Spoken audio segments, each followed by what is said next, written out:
എല്ലാവർക്കും ഒരിക്കൽ കൂടി നമ്മുടെ ചാനലിലേക്ക് സ്വാഗതം. ഇന്ന് നമ്മൾ നോക്കുന്നത് നമ്മുടെ വാട്സപ്പിൽ നമുക്ക് മറ്റൊരാൾ ഒരു മെസ്സേജ് അയച്ചതിന് ശേഷം നമ്മളത് വായിക്കുന്നതിന് മുൻപ് തന്നെ അവരത് ഡിലീറ്റ് ചെയ്താൽ നമുക്ക് ആ മെസ്സേജ് എങ്ങനെ കണ്ടുപിടിക്കാം എന്നുള്ളതാണ്. നമുക്ക് നേരെ വീഡിയോയിലേക്ക് കിടക്കാം.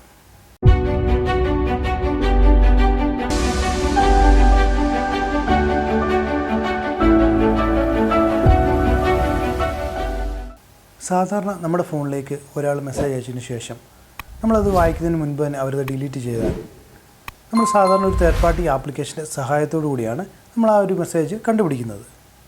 എന്നാൽ ഇവിടെ നമുക്ക് യാതൊരുവിധ തേർഡ് പാർട്ടി ആപ്ലിക്കേഷനും നമ്മുടെ ഫോണിൽ ഇൻസ്റ്റാൾ ചെയ്യാതെ തന്നെ നമുക്ക് അങ്ങനെ അവർ അയച്ച മെസ്സേജ് ഡിലീറ്റ് ചെയ്താൽ നമുക്കത് കണ്ടുപിടിക്കാവുന്നതാണ്.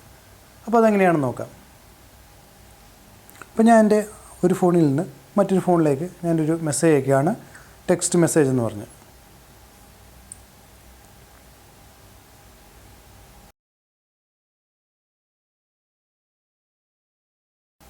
ഇപ്പോൾ എൻ്റെ ഫോണിലേക്ക് ആ ഒരു മെസ്സേജ് വന്നിരിക്കുന്നതായിട്ട് നിങ്ങൾക്കിവിടെ കാണാവുന്നതാണ്. ഞാനത് ഓപ്പൺ ആക്കിയിട്ടില്ല. ഞാൻ ഓപ്പൺ ആക്കാതെ തന്നെ ഞാൻ എൻ്റെ ആദ്യത്തെ ഫോണിൽ നിന്ന് തന്നെ ഞാൻ അയച്ച മെസ്സേജ് ഡിലീറ്റ് ചെയ്യുകയാണ്.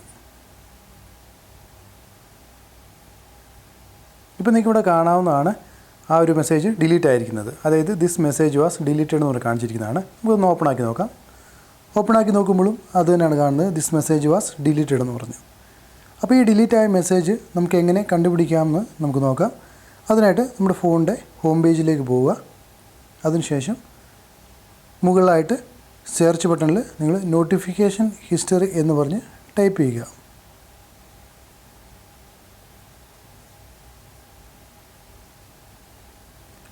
അപ്പോൾ നമ്മൾ ടൈപ്പ് ചെയ്യുമ്പോൾ തന്നെ താഴെ ആ ഒരു ഓപ്ഷൻ വന്നിരിക്കുന്നതായിട്ട് കാണാം. ആ ഒരു ഓപ്ഷൻ നിങ്ങൾ ക്ലിക്ക് ചെയ്യുക. അപ്പോൾ വീണ്ടും അവിടെ നോട്ടിഫിക്കേഷൻ ഹിസ്റ്ററി എന്ന് പറഞ്ഞ് ആ ഒരു ഓപ്ഷൻ വീണ്ടും കിടക്കുന്ന കാണാം. ആ ഒരു ഓപ്ഷനിൽ വീണ്ടും ക്ലിക്ക് ചെയ്യുക. ഒരു ഓപ്ഷൻ ക്ലിക്ക് ചെയ്തപ്പോൾ തന്നെ നിങ്ങൾക്ക് അവിടെ റീസെൻ്റായിട്ട് വന്നിരിക്കുന്ന ആ ഒരു വാട്സപ്പിൽ വന്നിരിക്കുന്ന മെസ്സേജ് നിങ്ങൾക്ക് അവിടെ കാണാവുന്നതാണ്, ടെക്സ്റ്റ് മെസ്സേജ് എന്ന് പറഞ്ഞത്. പക്ഷേ എൻ്റെ ഫോണിൽ ആ ഒരു മെസ്സേജ് ഡിലീറ്റ് ആയിരിക്കുന്നതാണ്. എന്നാൽ ആ ഒരു ഡിലീറ്റ് ആയ മെസ്സേജാണ് നമുക്ക് ഈ നോട്ടിഫിക്കേഷൻ ഹിസ്റ്ററിയിലൂടെ നമുക്കിവിടെ വായിക്കുവാനായിട്ട് സാധിക്കുന്നത്. താഴോട്ട് മറ്റ് ആപ്ലിക്കേഷൻ്റെ നോട്ടിഫിക്കേഷൻ നമുക്കിവിടെ കാണാം. നമുക്ക് വാട്സപ്പിൻ്റെ ആയതുകൊണ്ട് മാത്രമാണ് ഇപ്പോൾ ഇത് നോക്കിയത്. അപ്പോൾ ഇങ്ങനെ നമുക്ക് നമ്മുടെ ഫോണിൽ ഡിലീറ്റ് ആക്കിയ മെസ്സേജ് നമുക്ക് നോട്ടിഫിക്കേഷൻ ഹിസ്റ്ററിയിൽ കൂടെ നമുക്കത് കണ്ടുപിടിക്കാവുന്നതാണ്. അപ്പോൾ എല്ലാവർക്കും ഇന്നത്തെ വീഡിയോ ഇഷ്ടമായെന്ന് കരുതുന്നു. വീഡിയോ ഇഷ്ടപ്പെട്ടെങ്കിൽ വീഡിയോ ലൈക്ക് ചെയ്യുക. അതുപോലെ ചാനൽ ആദ്യമായിട്ട് കാണുന്നവരുണ്ടെങ്കിൽ ചാനൽ സബ്സ്ക്രൈബ് ചെയ്യുക. അപ്പോൾ മറ്റൊരു വീഡിയോയുമായിട്ട് വീണ്ടും കാണുന്നിടം വരെ എല്ലാവർക്കും ഗുഡ് ബൈ.